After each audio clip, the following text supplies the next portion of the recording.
So in after school care environment, what happens when there are so many different educators there and there's a level of unpredictability about who's going to be seen and who's not going to be seen and which teacher is going to be there, which educator is going to be there.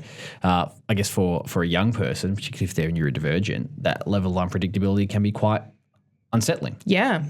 Maybe we can talk today about how we can best set them up in that environment so that maybe feels a little more predictable for them. Let's do it.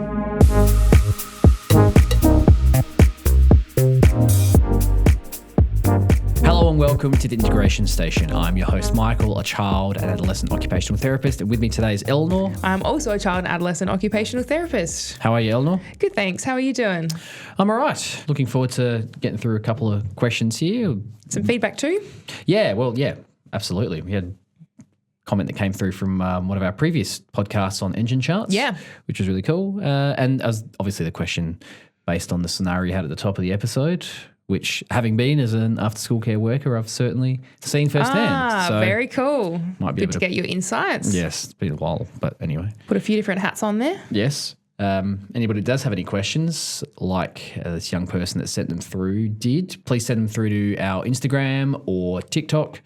OTFC Group is the handle. Otherwise, the old email, podcast@otfcgroup.au. We will try and find the fun in learning how to support young people in their lives and a bit of, what's in your pocket?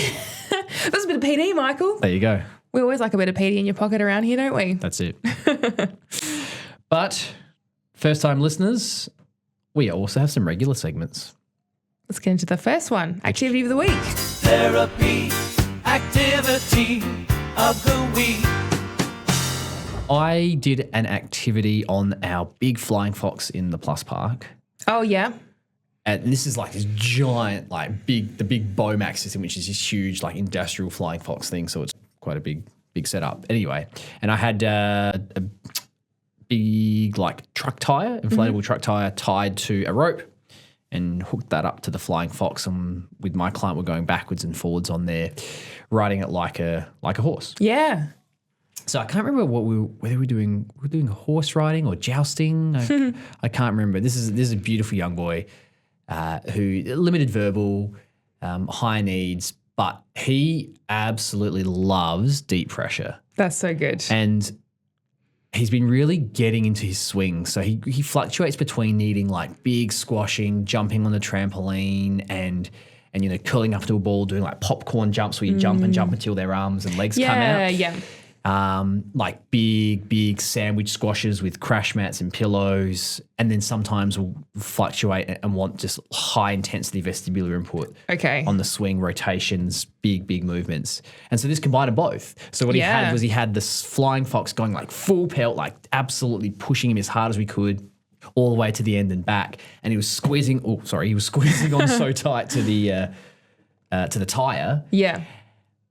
That we started with that for a few minutes and it was just regulation, pure regulation. And then eventually we were building up to he had to hold a ball in one hand and just go backwards and forwards. And then he had to try and throw into a tunnel which was on the left and so cross his midline to throw into the tunnel whilst also holding on and also getting that input. Yeah. And so and what would happen is we would do that a few times and at one point he would stop over these big black mats and just fall off and crash. Yeah. And get these massive crash input that he was seeking. So, and I would encourage him to do that. And I think I was talking about a previous episode about the importance of, if you are doing vestibular movement, to take that person off that position to allow for that integration to occur. And sometimes that proprioceptive or deep pressure input can really be grounding. Yeah.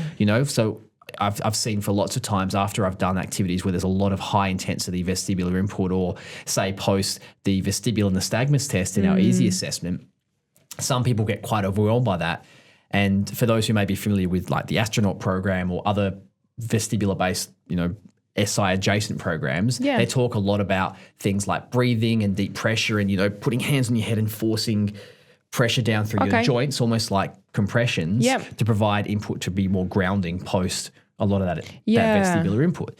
And so for him, that really worked because whilst he wasn't overwhelmed or over-responsive to that, he was able to get the input he was looking for on the swing, but also the big crashing was providing a lot of deep pressure, and he was so regulated. Like he was talking more, he was following my lead. At one point, I was really excited and jumped off and crashed in the mat, and he just followed me. I'm like, well, that wasn't very safe, but he was like, that's where his level of engagement was. Yeah, and it was a really, really good insight into, yes, the therapy activity was quite fun and very engaging, and it was his choice to choose a tire. Like he pointed out he wanted a donut, but how effective the activity was as a regulation strategy, and you could just see that pyramid of starting at regulation, then moving up to adding in elements of planning, and then adding in elements of language, and I'm teaching you to try something different here, and just you could see that pathway just slowly progressing throughout the session. Yeah, definitely.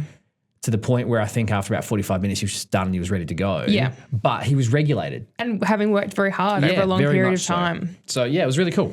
They're honestly my favourite activities, I think, the ones that start like that, where your base is at the regulation and then you're just slowly adding things in to see what you can build to over time. And I think, always, remember hearing when it comes to that proprioceptive input, it really is such a great equalizer for the nervous system, So when you've got that really intensive vestibular input in the swinging and the movement, having something like opportunities to crash or deep pressure can just help maintain, I guess, our ability to engage in types in tasks like that over a long period of time. That actually that leads in well to my activity of the week, which is bumper cars with those tires, where you might have two of the tires suspended and at enough of a distance so that there's a gap between you and the other person, but you're trying to actually, I should say too, they're suspended at a height so that your feet can touch the ground. And so your idea is that you're looking to run or push towards the other person so that the swings collide, and you've got to add a bit of a distance so that you can do it with enough force that you're almost trying to knock the other person off, which is really good fun. But then I guess a similar thing, like you can build out so many things from that. So it might start as the regulation to get the motor plan in place to actually use our legs and both sides of the body to generate the swing to crash and collide, and you're trying to knock each other off, so there's that deep pressure from that crashing input too. But then can you add in some extra elements about holding a pool noodle potentially to then try and knock over skittles that are positioned nearby? I think you'd mentioned about jousting on the the tire swing, so I feel like you could do something like that as well, or trying to collect beanbags from the floor, where once again you're adjusting your body position, your core muscles have to switch on in different ways to then aim at a target. That seems more of a, a fun versus activity can quickly become collaborative, and you're working together to add in those extra elements, and there's more planning and problem solving that you can bring into it from there. Very cool. Big tires, if you can find them, they're very versatile. Yeah, definitely. Very Regulation, the strategy of the week. Last week, for two of my groups, I brought in the pasta machine. Oh, that's awesome. How did that go? Oh, pretty well. Apparently, feedback was that the pasta, when they tried to cook it when they got home, all sort of clumped together and it didn't quite work. So I don't know, the dough, the way that we made it maybe needs to be refined. But anyway, the process, which was all that we were trying to do, was fantastic. It was so interesting seeing the different responses between the two groups, where, I've got some really highly tactile sensitive kids that would not touch the dough for $1 million. Yeah. The stickiness of pasta dough at the start, wouldn't go near it. Now, as soon as we added in a bit of extra flour and turned it into this sort of drier, that less sticky, more ready to be turned into pasta dough, to be rolled out, they were okay with touching it. Okay. So the extra dryness of the flour just helped reduce the texture on their hands, and I thought that was really cool that they were able to adjust and to use that. But for me, the regulation part of it, kneading the dough, and what worked really well was the ones that were quite tactile sensitive were not as involved in the breaking the egg in the flour and getting their hands really dirty in there. And a few of them asked, "Can we get a mixing spoon?" I'm like, "Sorry, mate." Like, it won't work with them. It's not enough force. Like, you have to actually knead it with your hands. Yeah. I mean, yes, you can get machines and stuff to make dough, sure, but you can't just get a spoon and be detached from it. You have to get your hands dirty in there. But once the flour was in there and they were making it into more of that flattened dough, they were able to knead it a bit more because it wasn't as sticky, and it was actually very regulating for them. Yeah. One actually commented, it's like, "Oh, this is like like a stress ball. Yeah, that's Like, awesome. yeah, it is. Like, and you have to work really hard to get the hands moving. And I was actually doing it with one of the groups. One of the clients we've talked about in the past, they can get quite frustrated when other people are in their space when they're making food. And we talked about, well, maybe in the types of food that you make, can you have elements of it that are incidentally regulating? So making dough, so you're having to force and use pressure, or using a rolling pin to really get the body in and really work really hard, or actually smashing the life out of I'm just laughing meat. at Michael's Maxwell Silver hammer. Bang, bang, Maxwell Silver hammer. On meat or chicken when you're tenderizing it. Like, that's a really regulating task. Yes. And I would say too, with a lot of those things too, yes, you were talking about making pasta there, but I think there's so much about cooking that can be regulating. Yes, heightening as well. I can very much appreciate for those that might be more sensitive to different textures. But you can see with something like that, that's just about being around food, but you might not necessarily have to get your hands involved, using some of those, like the rolling pin and using different tools in the kitchen so that you can still be involved in that process. And I actually think it's really cool how, like you describing then how you met someone where they're at with having those ingredients in the bowl and they're wanting to use something to obviously minimize how much they get their hands in there.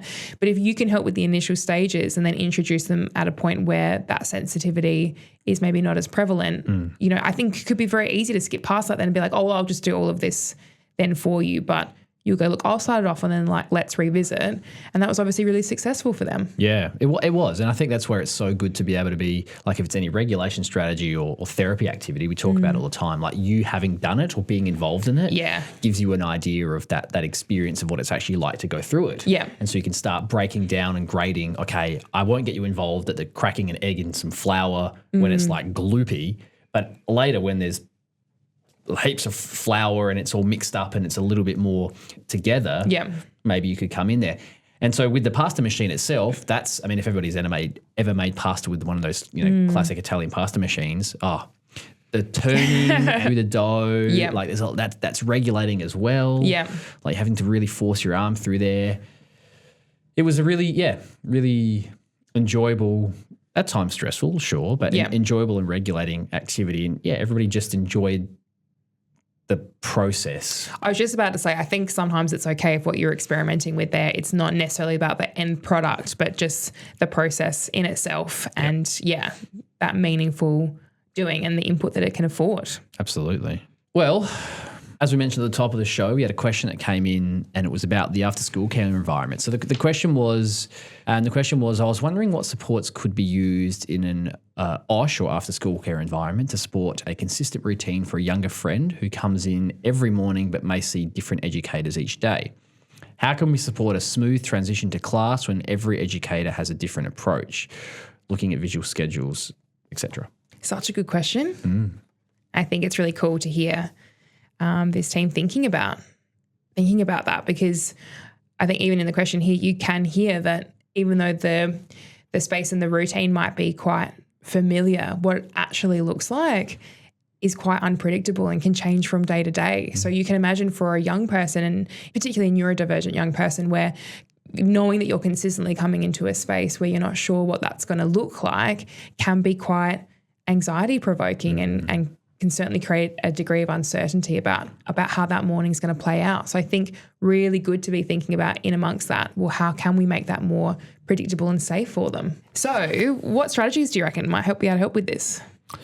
I think structure, visual schedules, supports in that way are always a useful place to start. I think where you can provide a level of predictability, because I think sometimes it's hard to know who's in because, someone might be sick or someone might be away. And so there's always, a level of unpredictability that comes, whether it's an after school care or a classroom teacher, even for us, as therapists, sometimes people are unwell and, those transitions can be tricky for a lot of people, let alone our young, neurodivergent kids that we see. So where we do have the opportunity to maybe have photos up of the people that are familiar staff, or, a board of who's here today, things like that can provide a level of predictability, familiarity for that person. Yeah, I really like that. Through. I think social stories can also be really helpful because with that, you're almost helping to create a script and a narrative around, well, what that drop-off looks like, that yes, there's a different team that I might see when I'm there. These are some of the people that I might see. And so it's almost seeing someone different when we're there becomes predictable because I've got the story around it that helps me understand that actually is a part of the process at times there at somewhere like an after-school care space. Yeah. I think sometimes it can be tricky to always have the same educators or people there, but it can be effective to have a space or an environment set up that's consistent. Yes, So if you do have someone that's different on each day or you maybe have a better connection with a particular educator there that you like and they're not there all the time, if they at least have an idea that you like this piece of equipment or you like doing these activities at OSH or you always, in the morning you always have your breakfast there, then they can help with that. And so what you're actually working on is predictability that doesn't require a specific person. Yes. But that the activities or the setup or the environment is quite predictable. Yeah. And so you have a level of control there that yeah.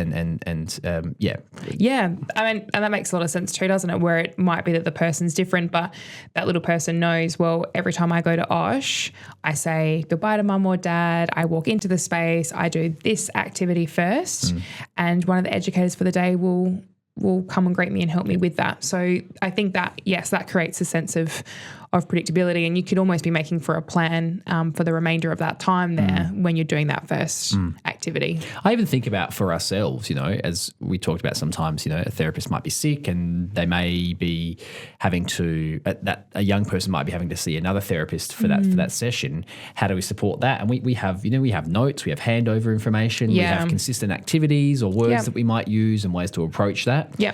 And I think it's the same in this situation. It's like if you know an individual person may need additional support or maybe more impacted by that change, just having some consistency in the way that you approach them, the way you talk to them or the things you have for them. Yeah. That can be quite useful, and whether it's a communication book or however that's done, that at least a little profile about how to best work with that young person. Correct. Yeah, that everyone's across, and even though the person's different, then the approach might be a little bit more consistent. And I can hear in the question too, what do you do when it looks different for everyone? But at least if there's certain phrases or if everyone knows that there's certain things that young person likes to do, they can help them engage within that. And you've talked about it before. It's the same as, for I think back to a high school environment where it's very similar for a student going to a high school environment where they've got different teachers for different subjects. It's a similar thing, but 10 plus years in the future, where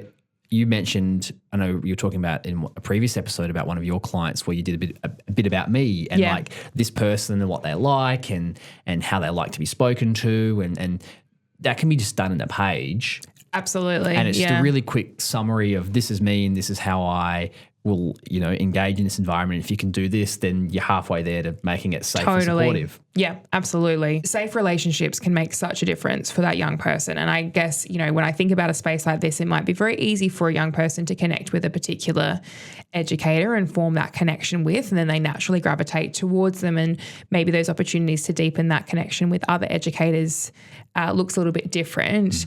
And so I think if everyone's able to take that chance to, with some of these strategies that we're suggesting, but as best as possible, spend time with that young person so they start to develop those feelings of safety amongst multiple people rather than just maybe one or two, I think that can really help as well. And it can be a bit of an investment or I think something that we sometimes have to go out of our way to be able to do that, especially in a busy space like this where there's lots of other little people there as well. So trying to, position yourself as a safe figure for them by it might not even, it might only be a few minutes or in that first initial activity, but that could really set that young person up going forward from there by having multiple people that feel safe in that environment. So the next step would be then looking at that transition out of the OSH space into the classroom space and trying to find the smoothest transition possible. And the question asks, how do we support a smooth transition to class when every educator has a different approach? Yeah. And I think that is a challenge. You got one person doing a particular thing one way and you go to the class and it's done a different way. How do you make that transition smooth? Yeah. And I guess I'm sure there are a number of ways. And first thing that comes to mind is, again, it comes back to that if we know how this person likes, that same document, if we know how this person likes to be supported or the things they like, particular transition activities that they can do. Yeah. Even things like, depending on their age, maybe they can be a buddy, or if they're an older client, maybe they can support a younger client. A younger child, I should say, in the school environment, and that can give them a job or responsibility and some purpose. Yeah. And again, that comes back to predictability and structure, and a sense of control and choice in that space. And I think the more you're able to provide that, the less it becomes I don't know what's going to happen. Yeah. I have more control over this than I thought I did. Yeah. And I'm feeling safer. Yep, definitely. And especially, I think there's opportunity as well if there was similar routines that even the whole cohort was able to engage with too. If there's visuals that we're able to use to support everyone to know when it comes time to transition from OSH to the classroom for the rest of their day, whether it's, maybe it's like a calming routine, or there's some movement, a song that you'll do together before then moving out. Just something to think about too, to just set everyone else up there. But it also provides that prompt too that, well, it's time to move from this to this next space. Yeah. And I think, I feel like it can be really easy to consider that space and go, well, they come here most mornings, they know what the routine looks like. But I do think that space where you've got different educators, different activities, it actually maybe is not as predictable as it might initially seem. So I think validating for that young person what those emotions might look like can also be really helpful to go, I know it was a little bit today, and it's okay that didn't feel great initially. And I guess providing that feedback too about how they were able to work through that can be really nice. But then, giving that young person as much choice as we can. And they might have something, a favourite item that they bring with them to help transition into that environment and then into school. And you do think about how many transitions are already happening before they hit the classroom too, sometimes with that or school care. So then just trying to provide them with opportunity to do things that feel good for them, that are regulating for them, but also give them a sense of charge through all of that can be really helpful. And it depends also on the age as well. Like some children are, I think of like a reception or a U1 student where just the school environment is so brand new to them. It's a lot to take on. And, as they get through the school system in the later years, they might be more familiar with it. And so that transition to the school space is not too bad. Yeah. But maybe the unpredictability of OSH carers. And I mean, I've worked at OSH and staff change all the time. Yeah. You might have a different person one day to the next, or in the morning you have one, in the afternoon there are different people. Yeah. And it is very transient, and that can be tricky. It can be unsettling. And, if you are someone who does develop good connections with the children that you're working with in that space, then they do treat you like a therapist or an educator, like you're a really safe person for them. Yeah. And so they do trust you a lot and do rely on you a lot for emotional regulation in those moments. So you're right. I think validation can be really important, and whoever that is, to be able to make that a safe environment for them. Yeah. The comfort items. Some people I know are so funny on that.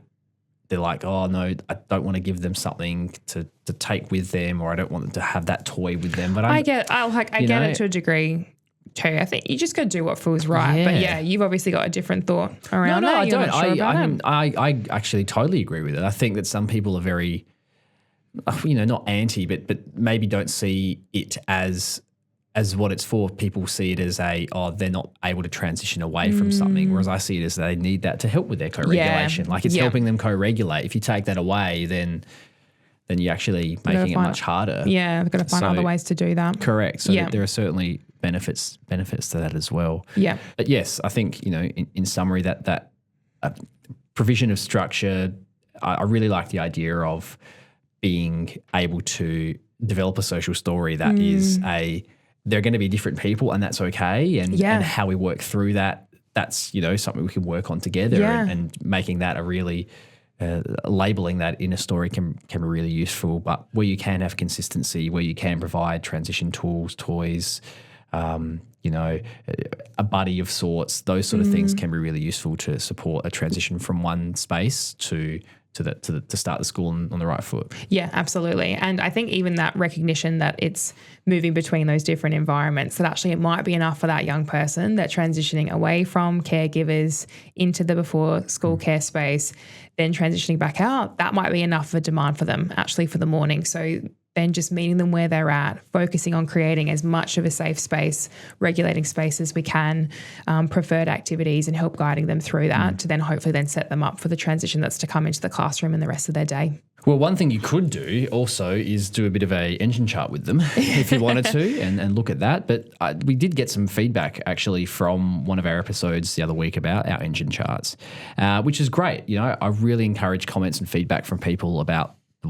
some of the things we talk about and the way we approach things. The comment was, I've been moving away from the terminology just right. And so in our episode, we talked about engine charts, which there's a fast, slow, just right, almost in this sort of speedometer, slow being the blue color, just right being green and fast being red. Yeah.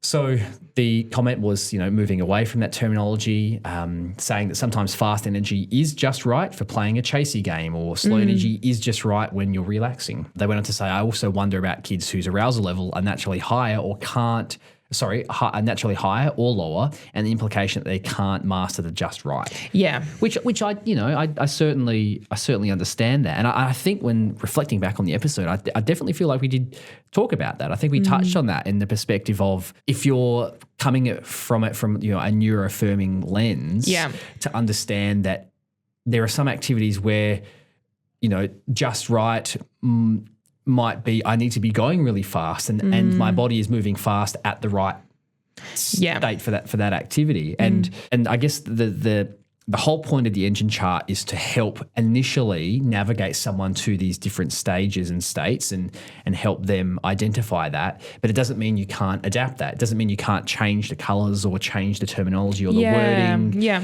It's all designed in a way to help someone identify and understand what's going on with their body. And, I would never pitch it as if they can't get just right, then it's wrong.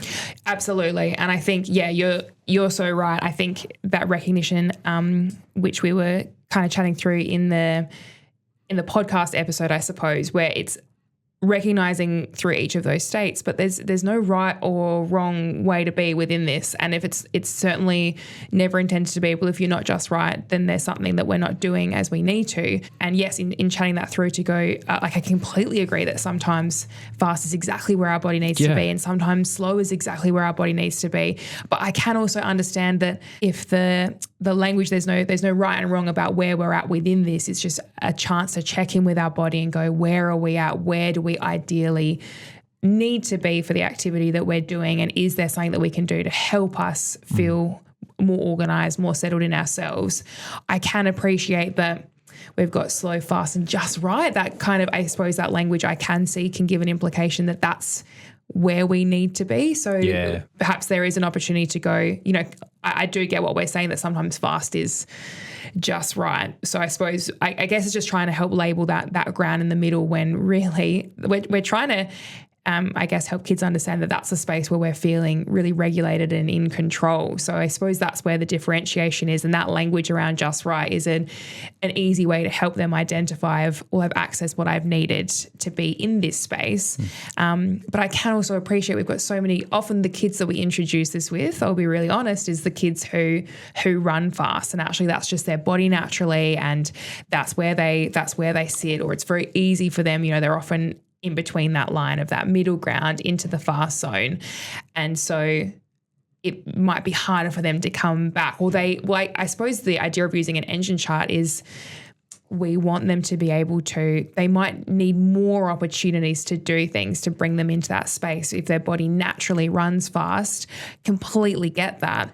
But when you think about that body in a classroom where the expectation is that they're attending over long periods of time, how can we also give them what they need so they're not then trying to access things in that space on the spot. They're fidgeting, they're distractible, because their body's trying to tell them it needs something, but they're just not sure how to access that, or those cues are being missed potentially and are being seen more as they're not doing the right thing, when it's not the case at all either. So I think, I have been reflecting since reading that to go, well, what could that zone look like? I think it's still fair to reflect it as just right, but maybe with the understanding that some kids need more to, and it's not if their body does run fast or if their body does run slow, that's just how their body's wired. So what does it need to be able to do the things they need in their day? I think it's the accompanying and this is what we talked about, I reflect back on the episode, we certainly talked about doing that and making it individualized to the person, doing that with them and say, well, what colours or what words do you want to use for that? Yeah. And what images, and sometimes it's more about the image that you can use to reflect that state or that zone. And we talk also about zones of regulation. So zones of regulation might be another strategy you might use because it links into more, I'm feeling this and therefore that's this zone. Yeah.